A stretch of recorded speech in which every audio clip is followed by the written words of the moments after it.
গুৱাহাটী চিকিৎসা মহাবিদ্যালয় আজি ৰাতিপুৱা শ্ৰীমতী স্মিতা ডেকা আৰু উৎপল বৰদলৈ নৱজাত সন্তান এটা আমাৰ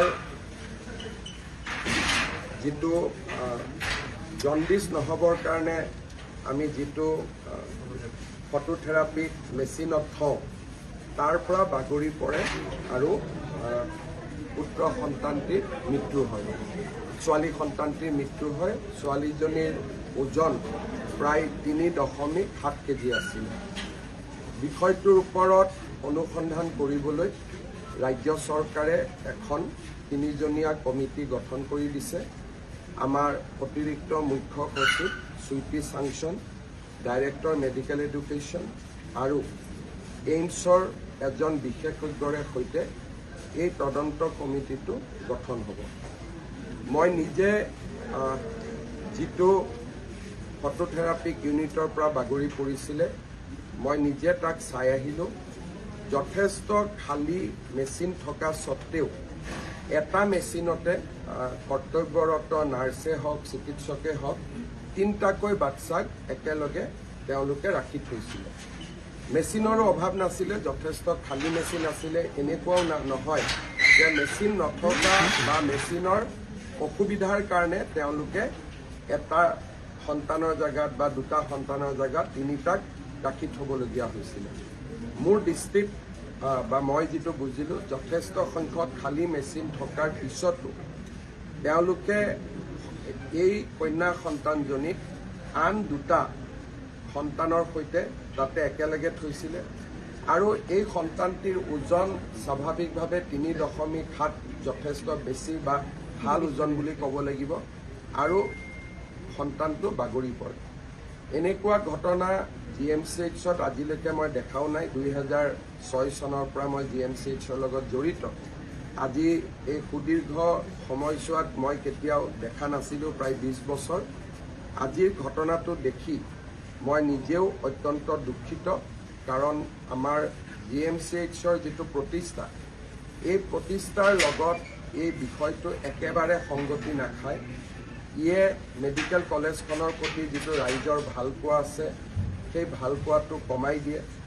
আমাৰ বাবে অত্যন্ত দুখজনক ঘটনা। মই সেইবাবে নিজে ঘটনাটো পৰিদৰ্শন কৰিলোঁ। অহা 3 দিনৰ ভিতৰত বা 4 দিনৰ ভিতৰত কমিটিখনে ৰিপৰ্ট দিব। কৰ্তব্যৰত নাৰ্ছগৰাকীক ইতিমধ্যে আমি নিলম্বিত কৰিব দিছোঁ আৰু গোটেই বিষয়টো যিহেতু CCTV ফুটেজ আছে, গতিকে গোটেই বিষয়টো আমি নিৰপেক্ষভাৱে তদন্ত কৰিম। যিটো বা আজি ৰাতিপুৱা যিটো ঘটনা, এইটো আমি পেচেণ্ট বেছি হৈছে বুলি আমি দায় সাৰিব পৰা ঘটনা নহয়। এইটো এটা মানৱীয় ভুল। ভুলটো ইচ্ছাকৃত নে অনিচ্ছাকৃত তাৰ তদন্ত কৰিব লাগিব, কিন্তু ভুলটোক আমি ভুল বুলি ক'ব লাগিব। তাক বেলেগ কথা কৈ ভুলটো নহয় বুলি কোৱাৰ চেষ্টা কৰাটো মই উচিত বুলি নাভাবোঁ। এইটো এটা ভুলো হৈছে আৰু অক্ষমনীয় অপৰাধো হৈছে। আৰু কথাটো শুনাৰ পৰাই ৰাতিপুৱাৰ পৰা মনটো বেয়া লাগি আছে। সেইকাৰণে মই নিজে গুচি আহিলোঁ। এইটো একেবাৰে উচিত নহয়। কন্যা সন্তানটিৰ পিতৃকো মই সাক্ষাৎ কৰিলোঁ আৰু তেওঁকো মই অহাকালি অফিচত মাতিছোঁ। তেওঁকো মই যেনেকৈ পাৰোঁ সান্তনা দিবৰ বাবে চেষ্টা কৰিম।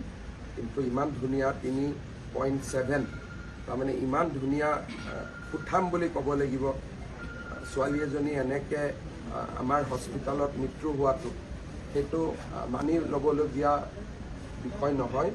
মই নিজে অত্যন্ত দুখ আৰু লাজ পাইছোঁ যে এনেকুৱা ঘটনা আমাৰ মেডিকেল কলেজখনত হৈছে। মই নিজে অত্যন্ত লাজ পাইছোঁ, বুজাব নোৱাৰাকৈ মই লাজ পাইছোঁ।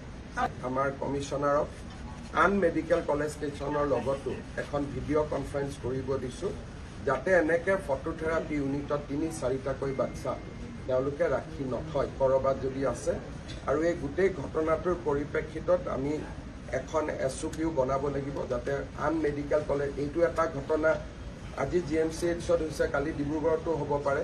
গতিকে অহাকালি মই আমাৰ সিদ্ধাৰ্থ সিং কমিশ্যনাৰ তেখেতক কৈছোঁ যে গোটেইকেইখন মেডিকেল কলেজৰ principal, head of the department আমাৰ পেডিয়াট্ৰিক্স আৰু গাইনিক লগত লৈ তেওঁ যাতে VC এখন কৰি সকলোকে ঘটনাটোৰ বিষয়ে কাৰণ এইখন মেডিকেল কলেজত প্ৰয়োজনীয়তকৈ অজস্ৰ ডাক্তৰ আছে, প্ৰয়োজনতকৈ অধিক নাৰ্ছ আছে, প্ৰয়োজনতকৈ অধিক ইয়াতে ৱাৰ্ড বয় ৱাৰ্ড গাৰ্ল আছে, আৰু কোনো ফালৰ পৰা এইখন মেডিকেল কলেজত ষ্টাফ কোনো সমস্যা নাই।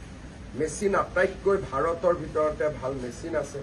এইখন মেডিকেল কলেজত এটা সময়ত আমি হাজাৰ হাজাৰ কোভিড ৰোগীক একেলগে চিকিৎসা কৰিছোঁ। গতিকে যদি কোনোবাই এইবোৰ কথা কৈছে, সেইটো দায় কৰা মন্তব্য, আৰু সেইটো মন্তব্যক মই মানি নলওঁ।